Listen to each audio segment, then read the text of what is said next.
Ubisoft, if you're watching this, I know you're probably not, but if you're watching this, I know you're only a publisher, but you have to do something.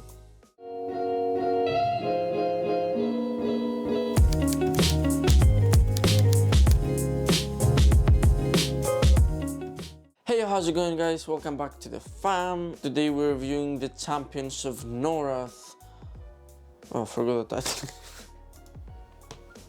So today we're reviewing and we're begging for a remake for the Champions of Norrath Realms of EverQuest. Champions of Norrath came out or was published in 2004 by Snowblind, which apparently defuncted in 2012.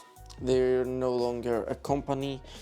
I think out of financial problems. It was published by Sony Online Entertainment and Ubisoft. So it is an action role-playing video game set in the EverQuest universe. I have played only the first one, the Realms of EverQuest. I didn't play the second one, which was the Champions Return to Arms.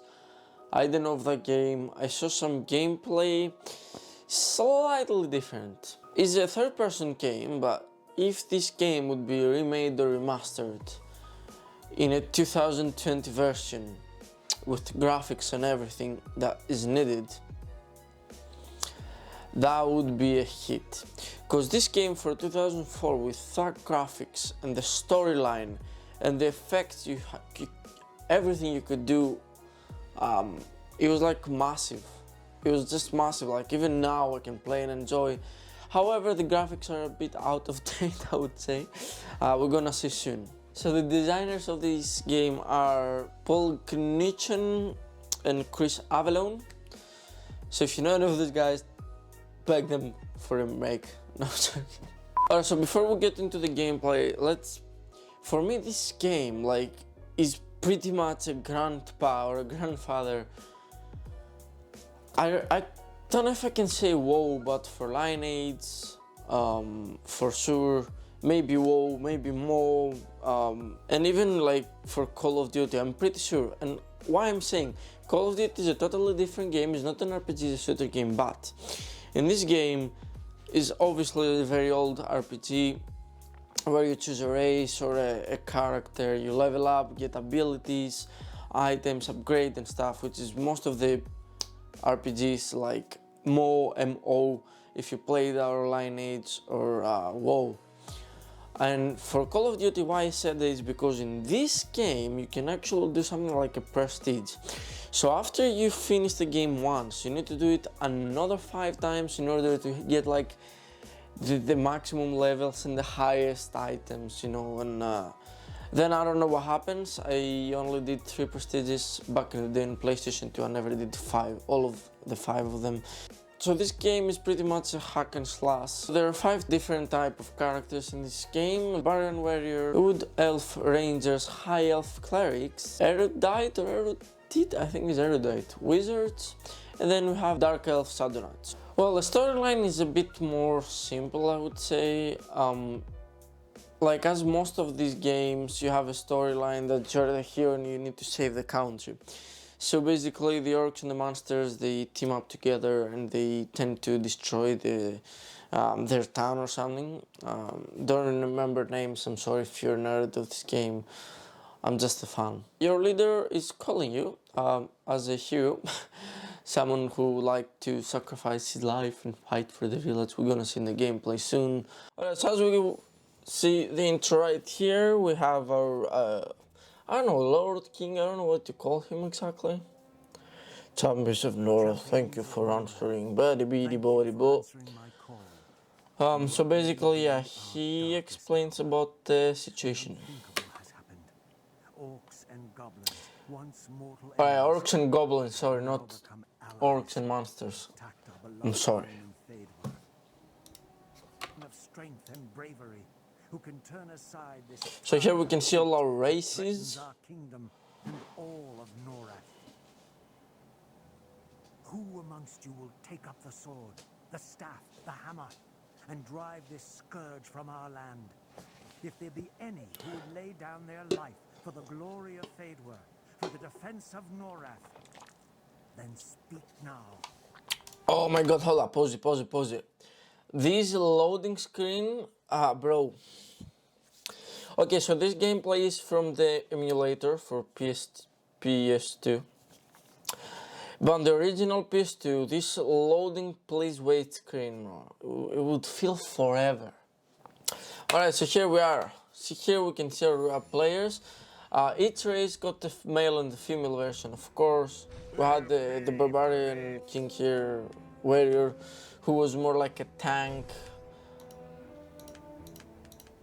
We're not gonna see the other races, but we had like the archer, wizards, and the support basically. Anyway, as you said, this is a single player game. You could play like with up to like from 1 up to 4 players without splitting the screen. And yeah, like as we talked to the guy for the shop, after we broke a lot of barrels, collected a lot of money, then we can go through the shop. And of course, as we can see here, there are a lot of weapons. So you had to buy like arrows. The arrows were not infinite. You'd have your bow, and you had to buy arrows and make sure you have enough for your trip or wherever you go. And there were like different games, weapons, blunt or sharp, like sword, dagger, mace. And you could move up to the armors and choose from helmet, chest, gloves or boots. There are also something like a necklace that would replace the helmet. I don't know why. And of course you could go to the third one as you needed some health pots for your life and some mana pots if you were like a wizard or something. Also you could steal stuff, but the crazy thing about here is that if you would buy something, you had to exit the shop, get in your inventory and equip it, and not do it straight away. So when we unlocked the crystal, was about teleporting, was now we would say the fast forward in a Far Cry game. So basically, when you would find the second crystal, you will be able to teleport through crystals and then save some time. Obviously, then something really important would be when you would unlock the column, which was apparently the save crystal. Can we call it crystal? Yeah. So it was important to save your game every time that you find one of those crystals, otherwise your game will be lost, and that was really annoying.